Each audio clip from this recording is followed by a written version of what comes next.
You see, there were very potent political factors behind the change that took place after the Ayub Khan years.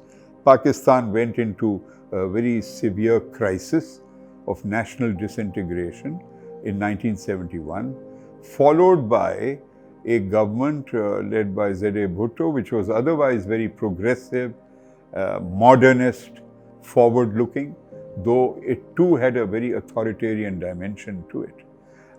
But unfortunately, it did not prioritize family planning in the manner that the Ayub Khan government had. And while the Bhutto government was trying to stabilize itself, it was threatened by a movement that began with the name of religion, Nizam-e-Mustafa, because they accused Z.A. Bhutto and the People's Party of being anti-religious or far too modern and liberal. And the moment the mullahs got into the act, that opened the door to a new frame of reference in the country's public discourse, which was exploited and aggravated by General Ziaul Haq, who took over from Z.A. Bhutto when this movement led by the right-wing Nizam-e-Mustafa movement advanced up to July 1977.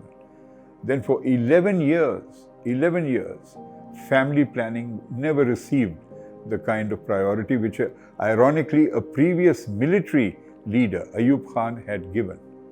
But Ziaul Haq did not give it the priority it deserved. Another very crucial, damaging step that was taken in those years was to separate the Department and the Ministry of Population Welfare from health and create a new separate ministry exclusively dedicated to population welfare. On the face of it, this looks very good. You're going to give it exclusive attention. But it was inherently flawed because it meant creating a parallel infrastructure of health services, clinics, outreach areas and services to provide family planning services. Whereas the regular health departments already had hospitals, or they had basic health units, or they had rural health centers where no family planning services were provided, which created this big gap between the demand or the need for family planning services and the lack of access. Because if a newly married couple or a couple which wanted to think of family planning went to a normal government hospital, there would be no advisory services.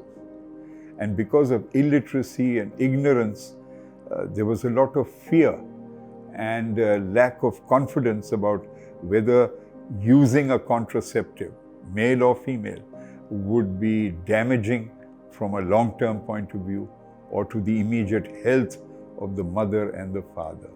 So there was fear, there was ignorance that flourished at that time when this separation took place.